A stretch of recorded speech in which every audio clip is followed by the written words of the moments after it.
Hello, it's Banana Gaming Toys, and I'm your host Maverick, and today we'll be doing an unboxing of 2 figures of whatever variety. But today, I'll just be trying to open up the box because what Japanese postal services have like this extra layer on top where like the signer goes and puts their stuff, so it's extra thick plastic.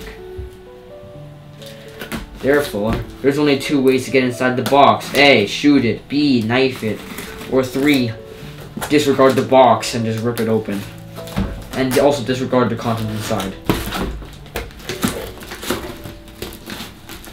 Or let's do this.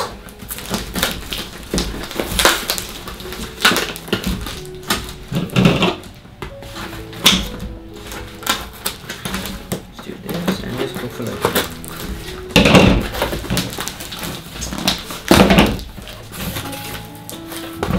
Nope, one of these packages yet again. More medicinal, more herbs to put in our tea. And yet again, we have figures.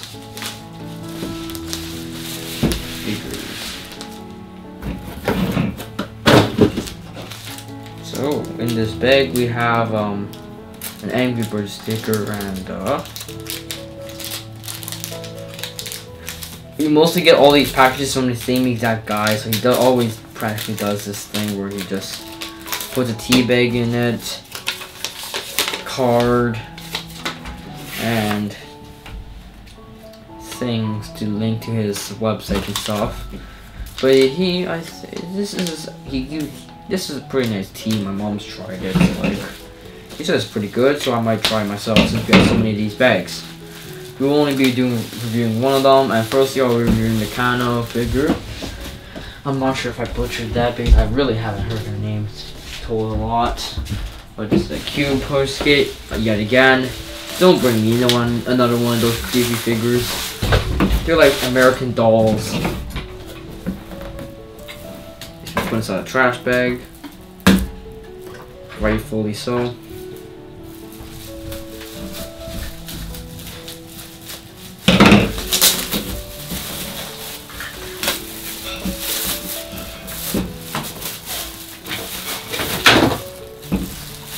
This, that, hibbity crap. So we have a Qposket Kanao figure. Of course, they were lazy, and I think they forgot and decided not to even mold one of her hands since they thought it would be way easier to do. So, of course, they're lazy with it. Even though, well, there really isn't many poses with Kanao actually showing her hand. For background, Kanao was like one of the figures that was grew up in poverty. And then got rescued by the flower breathers, the Hashiras of flower, and for some odd reason, instead of like, let's say color or something, they decided to take a butterfly, a goddamn butterfly, like an insect pillar. Except the only thing that's the insect that it's actually relating to is literally just a butterfly, so really it's just called a butterfly pillar. That also, because it's also called a butterfly estate, so like, why are you called the insect pillar when you have really nothing to do with insects other than the butterfly? Like, at least you use a different butterfly, like an insect like an ant or something, like you have immense strength or something. If you're gonna call yourself a pillar like that, then at least do be related to it with more than one thing. Or you can just call yourself the butterfly pillar, which would probably be better than the insect pillar.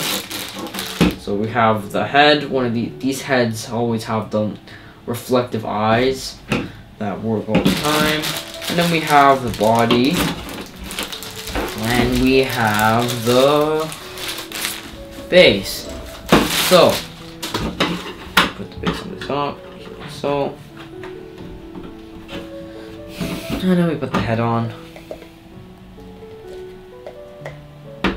We make sure these heads go on straight on. Like so, because, well, funny things, just like an owl, these things have like 14 to 16 vertebrae in their neck, so you can just go that. I've reviewed quite a lot of these things, so I already know all the basics of it. So, Oh, never mind, they molded her arm. It just feels out of camera, so yeah. Frame here. Yeah, they just in the image I just didn't see it due to the angle being like this, where it's looking at you, so like you can't see the arm at all. I don't think they actually. No, never mind. There are sleeves there, so yeah. Anywho, for the Kanao figure, a little bit more detailed than the rest. Also, this is actually floppy like the other ones. But these things are made of pretty dense, well, plastic. The bangs are actually just a separate piece that I think is new. We can try that with all three. So I'm pretty sure they don't include the bangs as a separate piece. The bangs for this one's is separate. Not quite sure about this one. And this one I think is okay. Yeah, this one's separate, so like these three are like separate things. And I'm not quite sure about this. We can just call this neutral. So like you use probably one of the more harder figures of craft than these things, where it's just you make like a really long mold and texture it a little bit.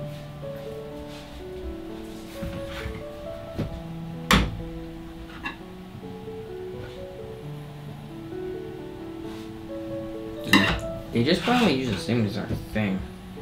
For her eyes, the eyes are a little bit different. Where like instead of having, it's kind of hard to see, but for all three of these things, they have like little lines at the bottom of the base for reflection. Well, this thing's a complete glow, one whole entire object, or the lines are merged together to make some wanky quadrilateral object.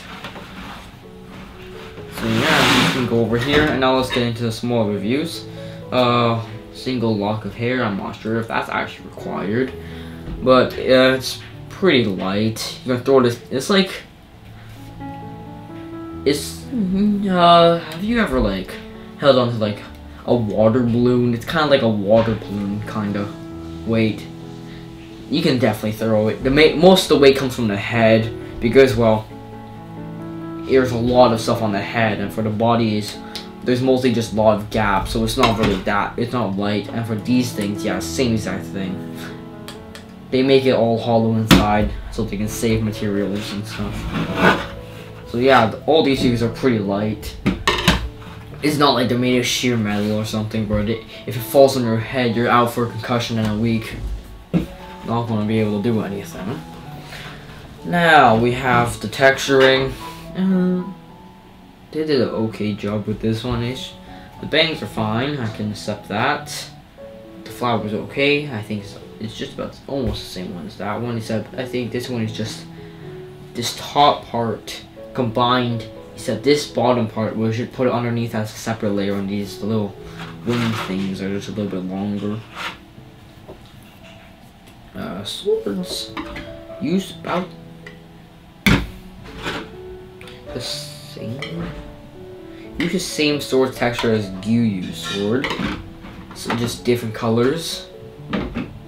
I'm not sure, same as Shinobu's, but literally almost the same exact sword, except it has circular base and slightly molded with a flower. Boots are fine. They have a little bit more detail because instead of being like a regular one with these like flip-flop like things in Japanese culture, they actually decide to wear boots. That's fun. Not much molding on their arms since the arms are generally out of sight. The belt ends. The belt has a line where it ends. The little thing that holds a skirt, like overshirt. I guess I can call it like poncho kind of thing. It's like a cape or poncho. I like to call it a poncho because ponchos sound better. Color-wise, it's slightly more vibrant, except not as vibrant as these two, but yeah, it's okay with colors. Because there's not many scenes where Kanao is actually introduced, so like in the manga, she's of course black and white like everything else, so there's not much reference to go off of, so like the color's acceptable. Because it's a pretty neutral thing. I like the skirt was they just made it like this. I'm pretty sure they just put it onto like this little mold thing that went upwards and just shaped it because it's like this cool little triangle-ish pattern that just rotates all around. It's kind of like when there's like cupcake molds, where it's like these little triangles, and just like is a cupcake mold kind of where you just put a thing in and it makes the shape automatically. That's just about what's happening here. Ugh. Altogether, we will do the height. Because I almost actually forgot about that. About 14 centimeters tall. So it's a decently short character. And I like that they actually included the referenceable height, except for this midget. This midget is actually really short. Yeah, they actually included the correct heights. Where Tanjiro is taller than Kanao by a few centimeters, or wait, was it? There's a bunch of reference images for how tall Kanao is. I think Tanjiro's like 164 centimeters, right? And Kano's like a little bit tiny, about the same height. Meanwhile, Shinobu is really short compared, and Gyuyu is the tallest above like 170 centimeters, I think. I've seen a bunch of things on Instagram where like it shows the reference heights. So yeah. Anywho, this Kanao figure altogether, my rating would be like color wise it's good, textures good enough, it's acceptable. My hands are going crazy because I almost got frostbite trying to get home, so of course that's like how it goes. So I'll give this figure a good old 7 out of 10. Nothing unusual about it and nothing incredible about it, so it's a neutral. Not too good, not too bad. And I recommend, if I was going to recommend this, I recommend getting with a second color because boyfriend girlfriend, so it's like a duo. It's like a duo here and a duo here. I'm not sure what you'll do with this thing, but I'm pretty sure there are a few, like, I guess I can call it a cheap model where it's like a stand and just a glass, a plexiglass coloring version of the 2D character in a 2D form. Just like an image printed onto like the piece of glass, and you just put it up with lights and it glows. That's fun. So altogether I gave this Kanao figure a 7 out of 10, and this has been I Gaming Towards 9 hours.